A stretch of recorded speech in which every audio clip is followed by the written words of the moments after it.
Bon, la semaine commence avec une surprise quand même de taille, hein, avec le départ du CEO chez Intel, Pat Gelsinger. On l'avait pas vraiment vu venir ce coup-là, tout du moins pas aussi rapidement ou brusquement. En parallèle de ça, on a aussi un petit peu plus de rumeurs sur l'annonce imminente de Battlemage, les nouvelles cartes graphiques d'Intel sur PC de bureau, ainsi que d'autres rumeurs au sujet de RDNA 4 d'AMD. Allons voir tout ça juste après le sponsor, c'est parti. Alors, petit changement qui n'en est pas vraiment un pour le sponsor de la chaîne, vous connaissez sûrement Godil24 qui accompagne la chaîne depuis maintenant pas loin de 2 ans.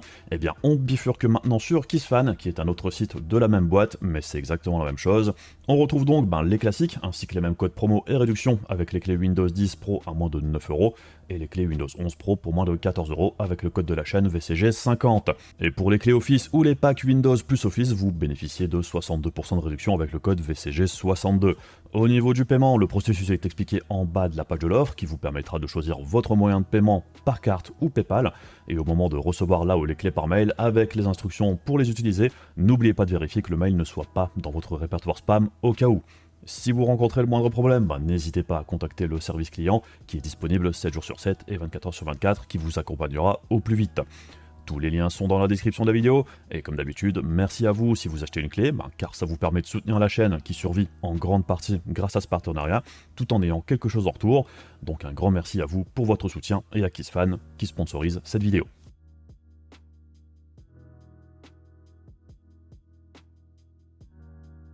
Du coup, on commence avec le départ de Pat Gelsinger, donc le CEO d'Intel, qui est arrivé au poste depuis février 2021.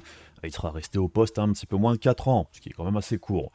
Et c'est un départ quand même assez soudain, et le communiqué officiel indique que c'est un départ à la retraite à effet immédiat, avec, je dirais, un cassage net au niveau des relations avec l'entreprise.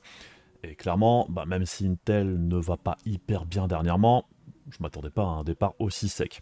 Et je dirais que si on lit le communiqué de presse, le passage où Gelsinger s'exprime donne plus l'impression que c'est le board qui a poussé Gelsinger vers la sortie qu'un départ voulu. Même si, on peut pas l'affirmer non plus, mais c'est quand même assez rare de voir un cassage aussi net avec la boîte du jour au lendemain, comme c'est le cas ici. Alors après, évidemment, on peut spéculer sur les raisons de ce départ, soit c'est effectivement le board d'Intel qui a poussé vers la sortie, soit c'est un problème de santé, voire un problème familial ou personnel. Mais si c'était le cas, je pense que ce serait plus ou moins tacitement indiqué dans le communiqué de presse, tout du moins il n'y aurait pas de raison de pas le faire. Après, on pourrait aussi imaginer un départ souhaité de Gelsinger avant l'arrivée de la prochaine administration américaine en janvier. Il peut y avoir plein de raisons possibles en fait. Donc on peut spéculer sur un tas de choses, mais au final, on ne sait pas vraiment ce qui s'est passé ici. Et peut-être que les futurs résultats financiers, certaines autres annonces qui n'ont pas encore eu lieu, comme peut-être de mauvais résultats sur tel ou tel truc, pourraient aussi être à l'origine du départ du CEO ici. Mais bon, ça fait quand même un passage assez rapide en tant que CEO du coup, et c'est vrai qu'il n'a pas eu le beau rôle non plus, puisque dans ce type d'entreprise, les stratégies mises en place par Gelsinger prennent plusieurs années à se mettre en place.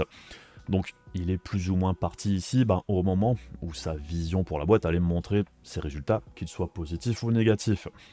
Et c'est vrai que si on regarde juste le côté bourse et les résultats ces derniers temps, c'est vrai que si on regarde la courbe à partir du moment où il est arrivé ici en février 2021, c'est quand même un petit peu la chute libre. On est tenté de se dire que c'est vraiment la catastrophe avec son passage à la tête de l'entreprise. Mais il est quand même important de se rappeler aussi que justement, une bonne partie de ce qui s'est passé ces dernières années, c'est dû à des choix qui le précèdent. Mais c'est vrai que pendant son passage à la tête d'Intel, il a quand même relancé les investissements, il a relancé la recherche aussi, beaucoup d'argent dépensé dans plusieurs domaines, des rachats de boîtes, un gros focus aussi sur le segment fonderie et son ouverture pour faire fabriquer des puces non Intel dans ses propres fonderies.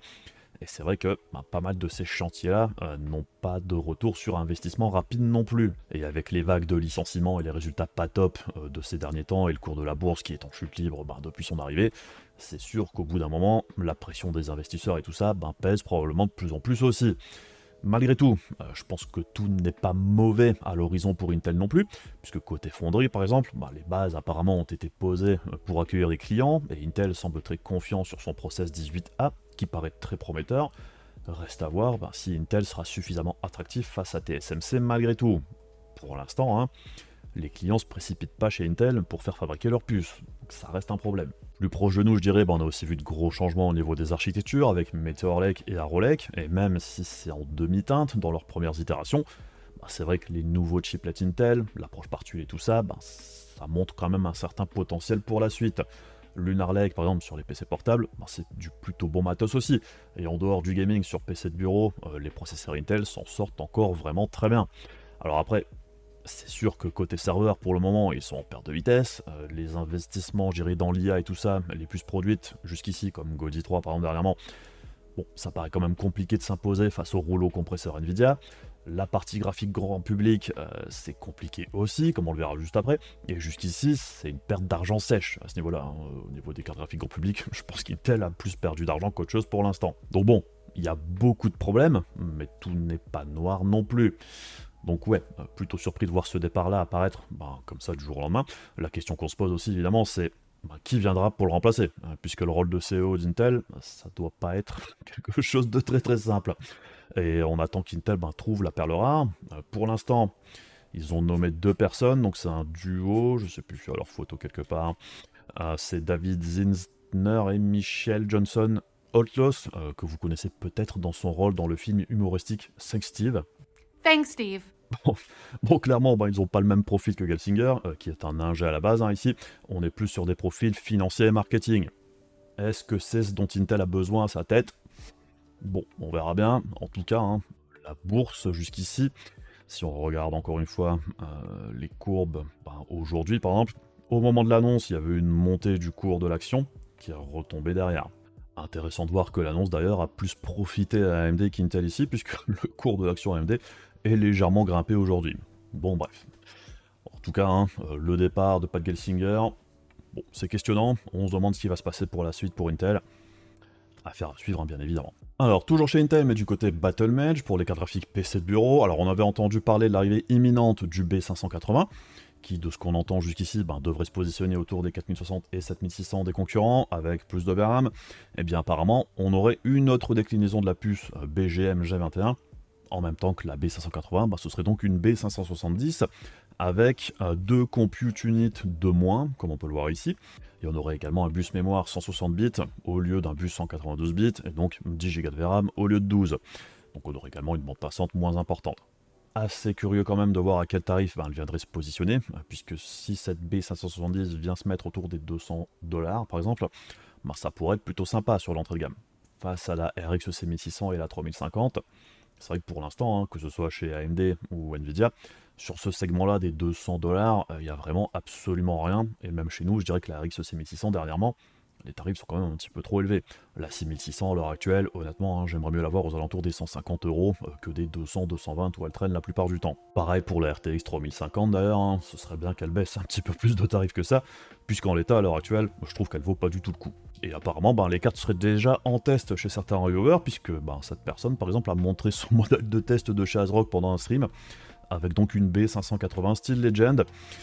Et c'est vrai que quand on voit la taille du machin, ça paraît quand même, je dirais, un poil overkill, pour une carte quand même censée consommer environ 200 watts, c'est ce qu'on suppose. Mais bon, on verra bien, en tout cas, vu la taille du truc, j'espère que ce sera silencieux. Et d'ailleurs, l'annonce pour ces cartes devrait se faire cet après-midi à 15h, au moment où sort la vidéo du moins. Donc on devra en apprendre un petit peu plus très rapidement, et je vais attendre, je dirais, les annonces officielles de la part d'Intel pour en parler un petit peu plus et pour donner mon premier ressenti, une fois qu'on aura un petit peu plus d'infos, je dirais de manière officielle, les tarifs et compagnie. Sinon, toujours du côté carte graphique, mais chez AMD maintenant, alors, quelques rumeurs en provenance de Chip Hell, de la part de leakers qui ont indiqué par exemple les dates de sortie du 9800 X3D, ou encore des fuites sur UDNA et tout ça. Donc on peut apporter plus ou moins de crédit aux propos qui sont avancés ici. Et selon eux, RDNA 4, je dirais, rentrerait en phase de production de masse à partir de mi-décembre. Ce serait relativement cohérent avec une annonce en janvier et une sortie fin janvier, début février, dans ces eaux-là, ça paraît plutôt logique.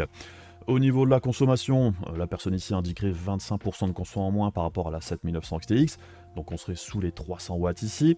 Les performances en ray tracing, 45% plus performantes que la 7900 XTX, ce qui paraît être quand même un joli gap. Mais bon, le gap en question, ce serait sur Resident Evil 4, et c'est quand même un des jeux où le ray tracing est le plus léger, donc je serais quand même plutôt curieux de voir ce que ça donnerait dans des titres beaucoup plus exigeants du point de vue ray tracing, comme Cyberpunk ou Alan Wake 2, puisque je dirais en l'état, que ce soit les 7900 XT et XTX, s'en sortaient déjà très correctement sur Resident Evil 4, mais comme le ray tracing sert quasiment à rien sur ce jeu-là, ça n'avait pas grand intérêt non plus.